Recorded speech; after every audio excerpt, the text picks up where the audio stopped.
Ngalesi sikhathi ubingelela changes akasha uthi kungenzeka noma yini noma inini noma kanjani kunoma ubani ngoba impilo ayisiyona lento ocabanga ukuthi iyona. Possibilities are infinite in the universe.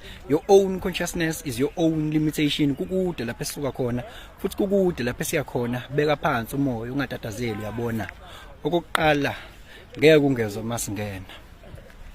Sidlala kancane sibangena ngebhenga.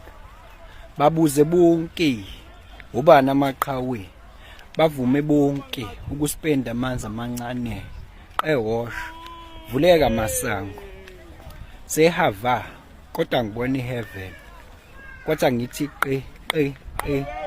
ehe phinde ngithi ehe yeah ewash yeah. Shout out to Twice. Twice ke it was one of artists engangiliproducer ngise uproducer wama moba no Shoshoba ya lapha eClermont.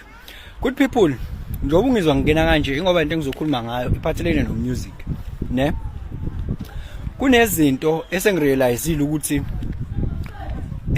ungakwazi ukuma kuzona but ngeke uzukwazi ukuyiyeka yabo ngoba zikuwena kuma cells kuma anganoma ngizothi zi-genetic but engingakwazi ukusho kangcono ukuthi zila kuma-cells akho on a cellular level ngeke ukwazi ukuyiyeka yabo.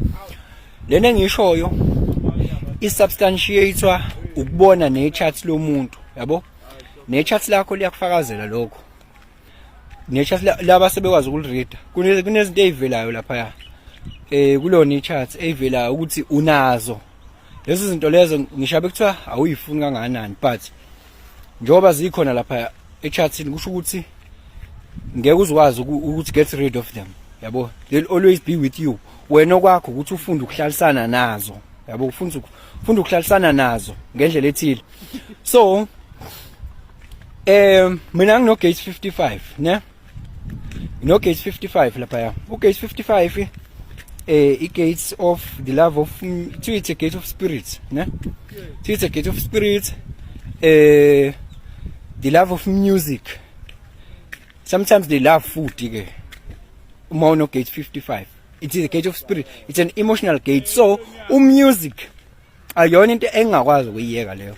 Ngingama nje ku music njengoba ngimile but ngawenza music before ngenye indlela yabo, ngenye indlela engifuna ukukuthola ke la kunina good people ilokho ukuthi